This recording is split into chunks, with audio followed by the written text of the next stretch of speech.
everyone. I'm so glad you're here. I'm excited for another lesson about Revelation. Are you excited too? Well, what are we waiting for? Let's get started. Last time we talked about the letter to the church in Ephesus. Jesus told them that they had forgotten their first love, and if they didn't repent, he would take away their light. Do you remember? And this time, as promised before, we're going to look at the letter to the church in Smyrna. John wrote a special message for the church in Smyrna.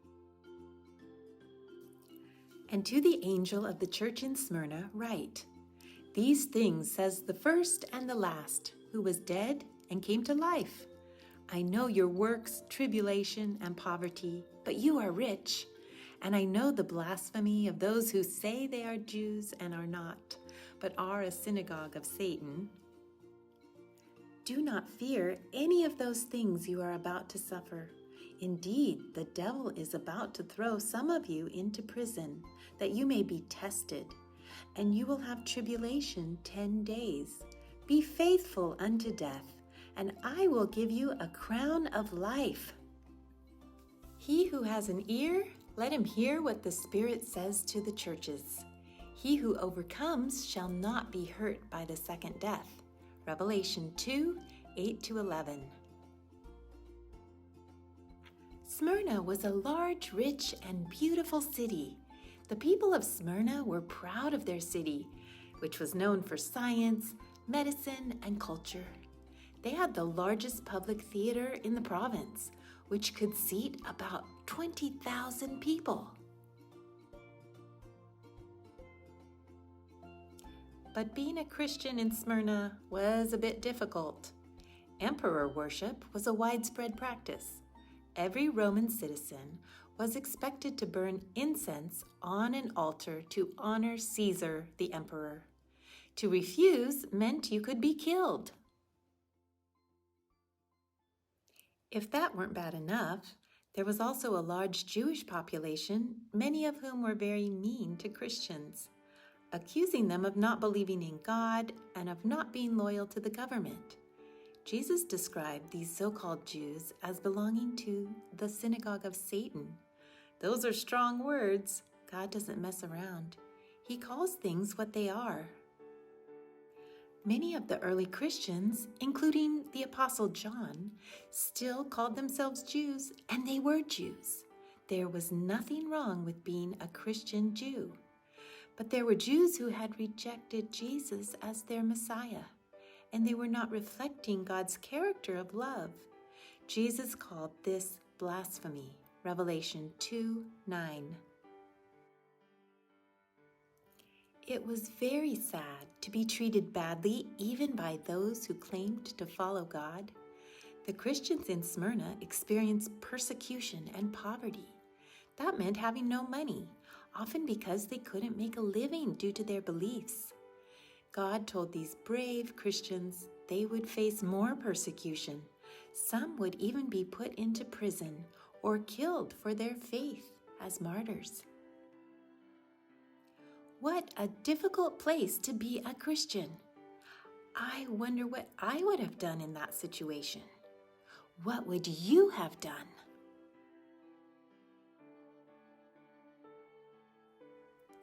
Jesus said to these Christians in Revelation 2 verse 10, "Don't be afraid of these things that you will suffer." Why do you think he said that? Do you think you would be afraid?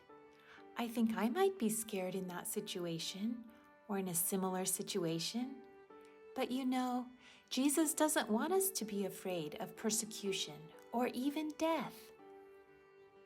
He certainly understands what it's like to be treated badly and even to be killed, because Jesus has gone through all of these things. Do you remember how he died on the cross for our sins? Let's find out what else Jesus had to say, and maybe you won't be afraid anymore. Listen carefully to these Bible verses. After that, I will ask you some questions about it. Do not fear any of those things you are about to suffer. Indeed, the devil is about to throw some of you into prison, that you may be tested, and you will have tribulation 10 days. Be faithful unto death, and I will give you the crown of life. He who has an ear, let him hear what the Spirit says to the churches. He who overcomes shall not be hurt by the second death. Revelation 2:10-11. Jesus says here that if Christians go through tribulation, He will give them a crown of life. What does that mean? In Greek, this word is Stephanos, which means a crown made of leaves or flowers. In Smyrna, this type of crown was given to the winner in the Olympic Games. What a joy for an athlete to win a race and get this crown. However, the special victory crown we will receive if we're faithful to Jesus is even better than that. It is a crown of life. The prize is better than gold or silver. It's eternal life. Now that's an amazing victory. Well, I've been talking long enough. It's your turn now. Let's have a little quiz and see how much you've learned in this lesson. In this part of Revelation, we learned that the Christians in Smyrna had some days of tribulation.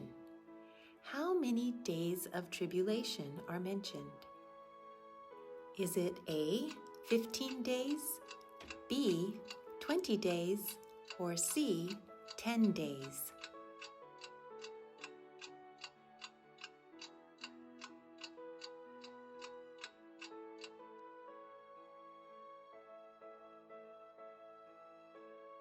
Here's the question. Who caused the Christians to be thrown into prison because they were loyal to Jesus? This could also happen to us today. Here's the Bible verse. Indeed, the devil is about to throw some of you into prison that you may be tested. Revelation 2:10. Do you know the answer? Yes, the devil. Who was dead and was raised to life again? You can look it up in Revelation 2:8. Do you know the answer?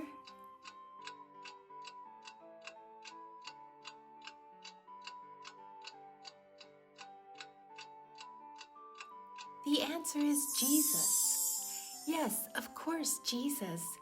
He can fully understand what we are going through. And because He has overcome death, we can have eternal life too when we believe in Him. Next question. What is promised to the Christians in Smyrna and also to Christians now who are faithful to Jesus even unto death? Is it A, they aren't persecuted? B, a crown of life? Or C, they don't go to jail?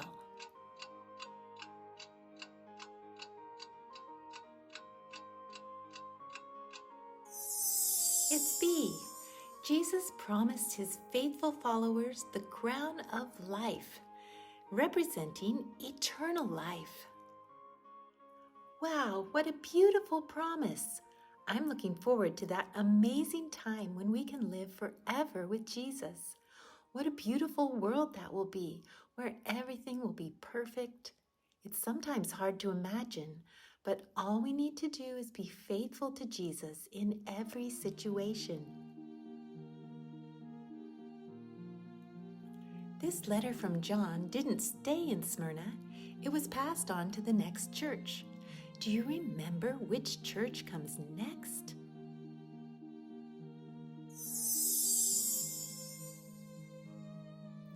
It was the church in Pergamos. Do you know what Jesus had to say to them? Do you know?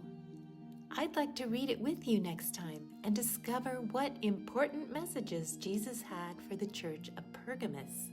I hope you'll join me. See you next time.